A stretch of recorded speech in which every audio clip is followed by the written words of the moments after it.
ஹரேஹி ஓம். ராதே கிருஷ்ணா. அறிந்து கொள்வோம் பகவான் நாமங்களை, தெரிந்து கொள்வோம் அதன் பெருமைகளை. பகுதி 138. இந்த பகுதியில் 145வது திருநாமத்தை பார்க்க போகிறோம். இது விஷ்ணு சகஸ்ரநாமத்தின் 16வது ஸ்லோகத்தில் வருகிறது. ஸ்லோகம் 16. பிராஜேஷ்ணு போஜனம் போக்தா சகேஷ்ணு ஜகதாதி ஜக அனகோ விஜயோ ஜெயதா விஸ்வயோனி புனர்வசுகோ. நாமம் 145. ஓம் போக்த்ரே நமக.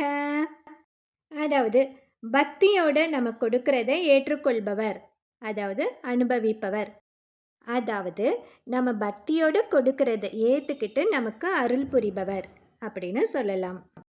இதை ஒரு வேடன் அண்ட் அவனோட மகன் இவங்களோட பக்தியிலிருந்து பார்க்கலாம். அந்த திருப்பதி திருமலையில் ஸ்ரீனிவாச பெருமாள் வர்றதுக்கு முன்னாடியே அந்த மலையில் பெருமாள் ஒரு வேப்ப மர வடிவத்தில் இருந்தார். அந்த பெருமாளுக்கு, அதாவது அந்த மரத்தோட வடிவில் இருக்குதுன்னு அந்த பெருமாளுக்கு அங்கே இருந்த ஒரு வேடன் தினமும் தேனையும் தினைமாவையும் நிவேதனம் பண்ணுறதை வழக்கமாக வச்சுருந்தான்.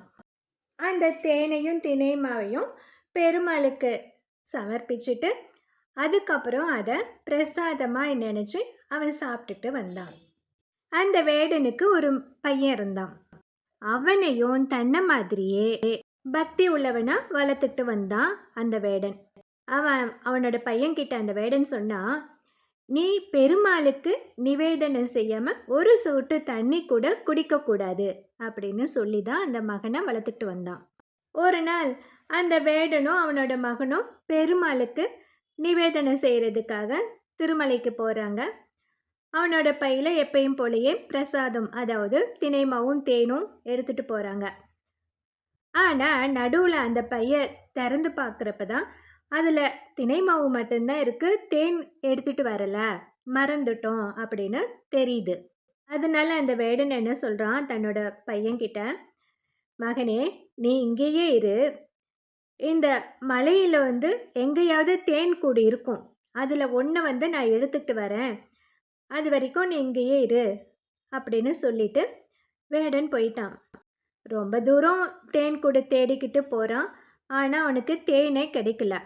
இந்த தினை மாவோட மரத்து அடியில் அந்த பையன் உக்காந்துருக்கான் இல்லையா, சின்ன பையன் தானே, அவனுக்கு பசி தாங்கலை.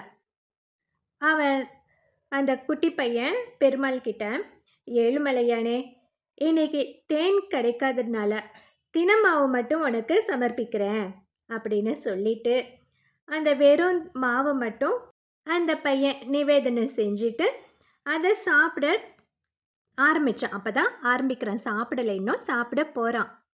அந்த சமயம் கரெக்டாக அந்த வேடனும் தேனோட வந்துட்டான்.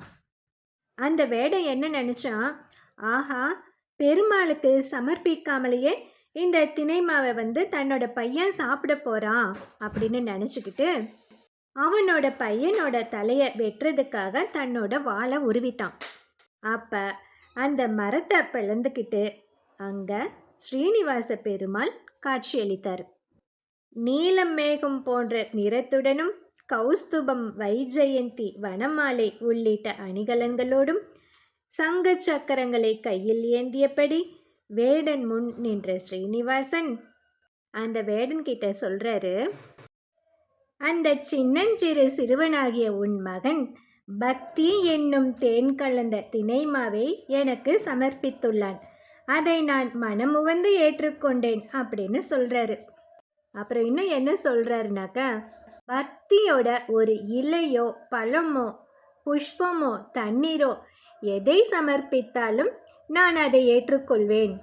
இவை எதையும் சமர்ப்பிக்க முடியாவிட்டால் என் பக்தன் கண்ணீரை மட்டும் சமர்ப்பித்தாலும் கூட போதும், நான் அதை ஏற்று அருள் புரிவேன் அப்படின்னு சொல்கிறாரு. இப்படி வேடனுக்கும் அவனோட மகனுக்கும் திருமலையில் அருள் புரிந்தது எப்போ தெரியுமா?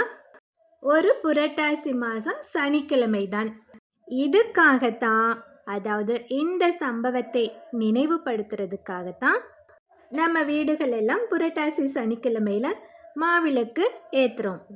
அந்த வேடன் வந்து தினை மாவும் தேனும் செஞ்சு கொடுத்தான். ஆனால் நம்ம இப்போ வந்து தினை மாவுக்கு பதிலாக அரிசி மாவும் தேனுக்கு பதிலாக வெல்லமும் கலந்து தர்றோம். அந்த மாவு மேலே விளக்கும் ஏற்றி வழிபடுறோம். அதாவது ஸ்ருதி சிரசி விதீப்தே பிரஹ்மணி ஸ்ரீனிவாசே அப்படின்னு ராமானுஜர் சொன்ன மாதிரி திருமலை என்னும் மலைக்கு மேல் தீபம் போல் திருமால் விளங்குவதை குறிக்கும் விதமாக ஒரு மலை மாதிரி அரிசி மாவையும் வெல்லத்தையும் வைத்து அதுக்கு மேலே விளக்கு ஏற்றுறோம். இப்படி பக்தியோட நம்ம என்ன கொடுத்தாலும் அதை எம்பெருமாள் ஏற்றுக்கிட்டு நமக்கு அருள் புரிவார். போக்தா அப்படின்னாக்கா உண்பவர் அப்படின்னு பொருள். இதுதான் விஷ்ணு சகஸ்ரநாமத்தோட 145வது திருநாமம். இதை நாம் தினமும் சொல்லிக்கிட்டு வந்தாக்க அடியவர்கள் சமர்ப்பிக்கும் அனைத்து பொருள்களையும் திருமால் மனமுவந்து ஏற்றுக்கொண்டு அருள் புரிவார். 146 ஓம் சகிஷ்ணவே நமக. காஞ்சிபுரம் ஸ்ரீ வரதராஜ பெருமாள் யாரை அம்மா என்று அழைத்தார் என்பதை பற்றி அடுத்த பகுதியில் பார்க்கலாம். ஹரி ஓம்.